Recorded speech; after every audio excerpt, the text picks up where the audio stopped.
کیا ہے؟ Donald Trump کا دورہ چین کامیاب رہا یا ناکام رہا؟ اور امریکہ ایران جنگ کا کیا ہوگا؟ کیا دوبارہ شروع ہوگی؟ تو اس حوالے سے کچھ ریسرچ کی ہے. دیکھیں، اگر ہم ٹرمپ کے دورہ چین کی بات کریں تو یہ ایک بہت ہی اہم دورہ تھا اور اس کو صدی کا اہم ترین ایونٹ کہا جا رہا ہے. تو امریکہ کا یہ دورہ ختم ہو گیا ہے اور امریکی وفد واپس چین سے چلا گیا ہے امریکہ. لیکن یہ جو دورہ ہے یہ دونوں ملکوں کے لیے کامیاب رہا. اس کا ایجنڈا کیا تھا؟ تجارت تھا.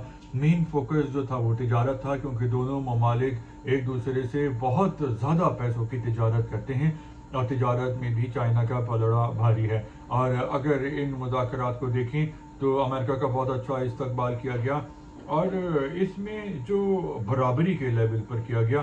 ایک تو جو ٹرمپ کا استقبال کرنے چینی صدر شی جن پنگ نہیں آئے تھے اور ان کے باقی لوگ آئے تھے چائنا کے. اور جو اگر ہم باڈی لینگویج دیکھیں تو ٹرمپ جب جہاز سے اتر رہے تھے تو وہ بہت ہی دیکھ بھال کے آہستہ آہستہ اسٹیپ لے رہے تھے.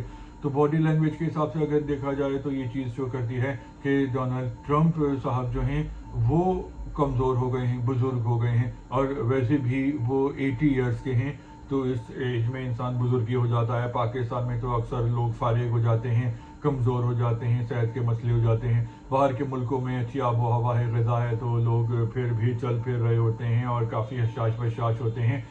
اور اگر جب دونوں کی ملاقات ہوئی شی جن پنگ کی اور صدر ٹرمپ کی تو ہم نے دیکھا جو ہاتھ بھی ملایا تو شی جن پنگ نے ہاتھ اپنا اوپر رکھا ہوا تھا، ٹرمپ کا ہاتھ نیچے تھا. حالانکہ ٹرمپ ان سے زیادہ ٹال ہیں، لمبے ہیں شی جن پنگ سے. اور پھر انہوں نے کور کرنے کے لیے سائڈ سے اس کا ہاتھ دبایا، پھر کندھے پہ ہاتھ رکھا. تو شی جن پنگ نے بالکل بھی وہ امپریس نہیں ہوئے. حالانکہ ڈونلڈ ٹرمپ سے جو اکثر لوگ ملتے ہیں تو وہ امپریس ہو جاتے ہیں اور ڈونلڈ ٹرمپ شو بھی یہی کرتے ہیں کہ ان کا پلڑا بھاری ہو. لیکن شی جن پنگ نے بالکل بھی اوپر سے نہیں آنے دیا ڈونلڈ ٹرمپ کو. اس سے پہلے بھی ملاقات ہوئی تھی پیوٹن کی صدر ٹرمپ سے، تو پیوٹن بھی بالکل مرعوب نہیں ہوئے تھے ڈونلڈ ٹرمپ سے اور چائنا بھی. تو بہت اچھے ماحول میں یہ بات ہوئی اور اچھی بات ہوئی ہے. لیکن جو دورہ ہے وہ جہاں پہ امریکہ نے شو کیا کہ وہ بہت بڑی پاور ہے دنیا کی، تو چائنا اس سے نیچے نظر نہیں آ رہا تھا، بلکہ چائنا بھی ایک بہت بڑی پاور، برابر کی، امریکہ کے برابر کی پاور کے طور پر لگ رہا تھا اور وہ ہے بھی. اور کچھ عرصے میں وہ ان سے بھی اوپر چلا جائے گا.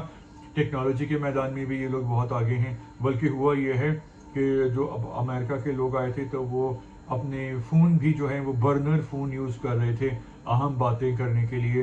اپنے وہ ڈیجیٹل اور جدید فون نہیں لائے تھے کہ وہ ہیک نہ ہو جائیں. ان کو ڈر تھا چائنا کی ٹیکنالوجی کا.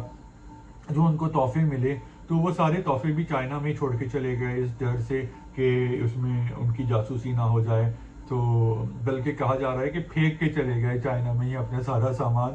تو چائنا کے علم اور ٹیکنالوجی سے امریکہ اتنا امپریس نظر آتا ہے. خیر، دورہ بہت اچھا رہا اور کامیاب رہا اور میرا خیال ہے کہ اس سے چائنا اور امریکہ کے تعلقات فیوچر میں اور بہتر ہوں گے. اب جہاں تک بات ہے کہ امریکہ ایران جنگ کی، تو بھائی میرا یہ خیال ہے کہ امریکہ اور ایران اور اسرائیل تینوں ہی جنگ کر کے تھک چکے ہیں. ان کو معلوم ہو گیا ہے کہ امریکہ اسرائیل ایران سے جیت نہیں سکتے. ایران ٹیکنیکلی طور پہ یہ جنگ جیت گیا ہے، لیکن آبنہ ہرموز وغیرہ کا مسئلہ ہے. تو ہو سکتا ہے کہ دکھاوے کے طور پر ایک چھوٹا موٹا اٹیک پھر کریں، چھوٹی موٹی لڑائی ہو اور اس کے بعد مستقل جنگ بندی ہو جائے. یہ بہت اس بات کا چانس ہے چھوٹی موٹی جھڑپ کا. لیکن ایک بڑی جنگ یہ لوگ افورڈ نہیں کر سکتے، کیونکہ ایران جواب دے گا، اسرائیل کو مارے گا، یو ای کو مارے گا. دنیا میں مہنگائی ہوگی، دنیا میں ویسے ہی کافی مہنگائی ہو گئی ہے اس جنگ کی وجہ سے. اور ٹرمپ بہت پریشان ہے کیونکہ امریکی عوام ٹرمپ سے پریشان ہے اور ناراض بھی ہے، کیونکہ اس جنگ کی وجہ سے امریکہ میں بھی بہت مہنگائی ہو گئی ہے. تو امریکہ بالکل بھی جنگ نہیں چاہتا، نہ تو وہ جیت سکتا ہے ایران سے، اور اگر وہ مزید جنگ کرے گا تو امریکہ میں مہنگائی بڑھے گی اور پھر امریکن عوام ڈنڈا دیں گے اپنے پریزیڈنٹ کو. تو چھوٹی موٹی ایک لڑائی ہو سکتی ہے دکھاوے کے طور پہ. اس کے بعد امریکہ بولے کہ ہم جیت گئے WWF کی طرح، اور پھر جو ہے وہ معاملہ ٹھنڈا پڑ جائے گا. تو اس حوالے سے آپ کا کیا خیال ہے، آپ بتا سکتے ہیں. تو اگلے ویلاگ کے ساتھ دوبارہ ملیں گے.